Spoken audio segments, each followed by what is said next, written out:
L'Australie. Le drapeau australien a un champ bleu avec un Union Jack dans le coin supérieur du drapeau pour représenter l'ancienne colonie et l'actuel Commonwealth du Royaume-Uni, avec une grande étoile en dessous représentant justement le Commonwealth et les 5 étoiles à droite, Alpha, Beta, Gamma, Delta, Epsilon, pour représenter la constellation de la Croix du Sud. Bon, très bien. Parlons maintenant des frontières. En tant qu'île, ou plutôt très grande île, mais île quand même, l'Australie n'a pas de frontières avec d'autres pays, mais ça ne veut pas dire qu'elle n'a pas de paramètres assez intrigants. Le pays se divise d'une manière assez bizarre, comme les États-Unis, l'Australie compte des États et non des provinces. Il y a une différence, il y en a 6, et chacun d'entre eux a son propre style et ses particularités, comme la Tasmanie, connu eh bien pour sa diablerie. Là où les choses deviennent un peu plus intéressantes, ce sont les territoires. L'Australie compte 3 territoires intérieurs et 6 territoires d'outre-mer. Techniquement, il y en a 7 si on inclut le territoire antarctique australien, même si le traité de l'Antarctique interdit en quelque sorte à quiconque de revendiquer le sol de l'Antarctique comme étant le sien. Ce qu'on découvrira dans les prochains épisodes est que beaucoup de pays font un excellent travail en ignorant ça. Les 3 territoires intérieurs sont le territoire du Nord, le territoire de la capitale, qui n'est en fait que la capitale Canberra, et un peu d'espace autour d'elle, et le petit dernier, le territoire de la baie de Jervis. La baie de Jervis a été achetée et développée pour donner à la capitale intérieure de Canberra un accès à la mer. La baie de Jervis s'est finalement séparée de la capitale, mais elle est toujours comptée comme faisant partie de la capitale lors des élections. C'est un peu déroutant. Même si elle n'a pas grand-chose à offrir, à part une petite base navale et des plages qu'elle a en quelque sorte prises à d'autres villes voisines, la zone frontalière la plus spectaculaire doit être le centre de l'Australie. Pendant des années, ce morceau de terre n'a pas vraiment su comment se distinguer et a connu 4 transitions au cours du siècle dernier. Tout d'abord, l'Australie méridionale s'est divisée en deux, ce qui n'avait pas de sens car certaines parties touchaient le nord de l'Australie, un État et un territoire. Puis pendant 4 ans, elle est devenue l'Australie méridionale et 2 territoires, le nouveau s'appelant le territoire central d'Australie avant de changer d'avis et de redevenir le territoire du nord, en bref, une grande indécise. Mais enfin, nous arrivons maintenant au territoire d'outre-mer. Bien que l'Australie ait plus de 8000 îles sous sa souveraineté, 6 d'entre elles fonctionnent comme des territoires distincts dont certains ont une population permanente. Il s'agit donc des îles Ashmore et Cartier, des îles Cocos ou Kellings, des îles de la mer de Corail, des îles de l'île Norfolk, au lieu de villégiature populaire et de l'agréable île Christmas, attaquée chaque année par d'énormes crabes de cocotiers. Enfin, l'Australie abrite sans doute le plus grand nombre de micronations au monde, des endroits comme la principauté de Wee, Rainbow Creek, l'empire d'Atlantium et bien d'autres encore. Ces nations ont été créés par de petits groupes de personnes ou même par une seule personne, soit parce qu'ils protestaient contre les taxes et voulaient revendiquer leur autonomie, soit parce qu'ils s'ennuyaient et avaient décidé de s'amuser un peu. Mais tout de même, ils ont essayé. Bon, maintenant on va parler du paysage australien. D'abord, toute l'Australie n'est pas un désert. Il y en a que 35% en fait. À part l'Antarctique, l'Australie est le continent le plus sec de la planète, ce qui explique pourquoi 85% de la population vit en bordure du pays, à moins de 50 km de la côte. Néanmoins, de nombreux endroits, en particulier autour des côtes, présentent des paysages très tempérés, voire tropicaux. Au nord, on trouve des zones tropicales, des zones humides et des forêts tropicales. Aux confins de l'est et de l'ouest, on trouve des zones subtropicales avec des forêts plus claires et des plaines. Un peu plus à l'intérieur des terres, près de l'intérieur, on trouve des prairies et des étendues plates de terrains semi-arides. Dans le sud-est, près de Sydney, on trouve des terres tempérées, plus fraîches et arides, ainsi que des zones semi-tropicales mais légèrement sèches, avec une abondance d'arbres et de plantes. La Tasmanie se situe à un tout autre niveau de verdure. On atteint ensuite l'intérieur du pays où se trouvent les grands déserts, tels que les déserts de Great Victoria et de Great Sandy.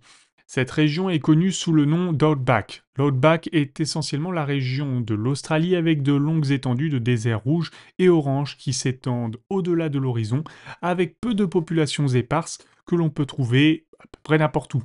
C'est un terrain sec, rocailleux et accidenté que tout le monde suppose rempli d'une variété d'insectes et de reptiles venimeux, et bien sûr, c'est un peu le cas, mais c'est pas tout. Et on va pas oublier surtout le lac Illier, ce lac étrange qui est mystérieusement rose par nature pour une raison étrange qui déconcerte les scientifiques. Maintenant, s'il y a bien une chose qui caractérise l'Australie, ce sont ses plages et ses côtes de renommée mondiale. Les gens affluent du monde entier pour profiter de l'atmosphère magnifique et immaculée d'une véritable plage australienne, mais on va pas oublier de mettre de la crème solaire quand on y va surtout. Parce que oui, là-bas, les taux de cancer de la peau sont en fait exceptionnellement élevés et la population a pris conscience des précautions à prendre. Nous savons tous que l'Australie abrite certaines des espèces animales les plus uniques et les plus curieusement singulières du monde, que l'on ne trouve nulle part d'ailleurs, mais cependant, l'Australie est également connue pour abriter de nombreuses espèces sauvages. L'Australie compte plus de 50 espèces invasives qui ont été introduites dans le pays à partir de régions situées principalement en Europe et qui, en près d'un siècle et demi, se sont reproduites et répandues comme une traînée de poudre dans tout le pays. Ces animaux, c'est le lapin européen, le renard roux, les buffles d'eau, les chèvres, les cochons, même les chameaux, et pire que tout, le fameux crapaud géant. Ils sont tous devenus sauvages et ont coûté au gouvernement australien des milliards de dollars en dommages environnementaux et en entretien. Pour ce qui est de la démographie, l'Australie compte environ 23 millions d'habitants. Pour beaucoup d'étrangers, l'Australie est connue comme l'endroit où les Britanniques envoyaient leurs prisonniers. Et on va dire que c'est pas complètement faux et qu'à moitié vrai. Car oui, au cours des premières années de la colonisation de l'Australie par le Royaume-Uni, des masses de condamnés ont été envoyés dans les colonies pénitentiaires de Botany Bay qui se trouvent aujourd'hui dans la ville de Sydney. Plus de 165 000 condamnés, dont environ 25 000 femmes, ont été envoyés pendant 80 ans. Les Britanniques n'ont pas été les premiers à découvrir l'Australie. Ce sont en fait les Néerlandais qui l'ont fait. À leur arrivée, ils ont baptisé la terre Nouvelle-Hollande et l'île voisine Nouvelle-Zélande, d'après la province de Zélande, aux Pays-Bas. Toutefois, comme on va le découvrir bientôt, les Néerlandais étaient très doués pour découvrir des endroits, mais pas très doués pour les coloniser et les conserver pour eux-mêmes. Cependant, la majeure partie de la population australienne est issue de la colonisation naturelle par des ressortissants britanniques non condamnés. Certains diront que l'Australie était en quelque sorte la version britannique de l'opération Plan de secours au cas où l'Amérique deviendrait ingouvernable. Après la Révolution américaine, le Royaume-Uni a tenté de compenser les colonies perdues en rétablissant de nouvelles et l'Australie figurait en bonne place sur la liste. Environ 85% de la population est européenne. Les Asiatiques constituent la deuxième minorité la plus importante, avec environ 12%, et viennent principalement de Chine et d'Inde, ainsi que d'autres pays d'Asie du Sud-Est, comme le Vietnam et les Philippines. Au fait, l'Australie compte bien des Noirs. Ils ne sont pas nombreux, mais avant la création de la Fédération, des Africains, principalement originaires de pays subsahariens comme l'Afrique du Sud, l'île Maurice, le Zimbabwe et le Soudan, ont toujours résidé en Australie. C'est que dans les années 60 que les programmes d'aide aux Africains ont permis à de nombreux Africains d'étudier et de s'installer en Australie. Aujourd'hui, ils représentent environ 1% de la population. L'un des groupes démographiques les plus souvent négligés est celui des Australiens de souche, plus connus sous le nom d'aborigènes, qui représentent environ 3% de la population. Les aborigènes constituent un groupe de population singulier, issu de centaines de tribus différentes, chacune possédant sa propre langue et son propre dialecte, répartis dans les régions du nord, du sud et du centre. Aujourd'hui, les droits des aborigènes sont un sujet avec de vives tensions dans la législation australienne, et environ 22% des terres du nord de l'Australie appartiennent à des aborigènes.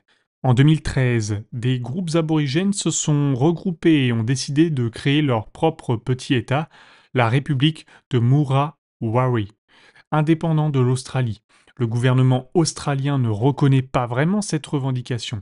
Il l'a simplement balayée d'un revers de la main en disant « Tant que vous ne provoquez pas de guerre civile, ça va, on va dire ». Comme vous pouvez le constater, beaucoup de gens sont venus vivre en Australie, mais voyons maintenant comment l'Australie interagit, elle, avec le reste du monde. L'Australie, disons-le en bref, est un pays très populaire. Si on s'imaginait au lycée que tous les élèves étaient des pays, l'Australie, on va dire, serait en haut de l'échelle sociale, haut la main. Tout le monde saurait quelque chose sur l'Australie, et lorsqu'il s'agirait de se faire des amis, l'Australie ne se contenterait pas de choisir les mignons petits-enfants et les cools, mais elle choisirait aussi les plus stratèges. Alors bien entendu, l'Australie s'entend avec bon nombre de ses voisins asiatiques, en particulier la Chine et l'Inde, car un grand nombre de personnes originaires de ces pays vivent en Australie. Et elle fait également de bonnes affaires avec eux. L'Australie s'entend même assez bien avec les îles de l'Océanie, à l'exception des Fidji. En 2006, l'Australie a refusé de soutenir un coup d'État militaire qui a renversé le gouvernement des Fidji, et depuis lors, les choses sont un peu tendues entre les deux pays. En ce qui concerne ses meilleurs amis, on va dire que la Nouvelle-Zélande devrait bien sûr se classer au premier rang, mais ils sont en fait comme des frères et sœurs qui partagent une culture, une langue et une histoire très similaires en tant qu'ancienne colonie. Le Royaume-Uni, quant à lui, accorde une grande importance à l'entourage de l'Australie, qui constitue le groupe ethnique et migratoire le plus important du pays. Enfin, on arrive aux États-Unis. Les États-Unis et l'Australie ont un peu le béguin l'un pour l'autre. L'Australie est toujours là pour soutenir les États-Unis lorsque des alliés sont nécessaires, et les États-Unis apprécient également les Australiens. Merci d'avoir écouté cette vidéo, on se dit à la prochaine pour un prochain pays.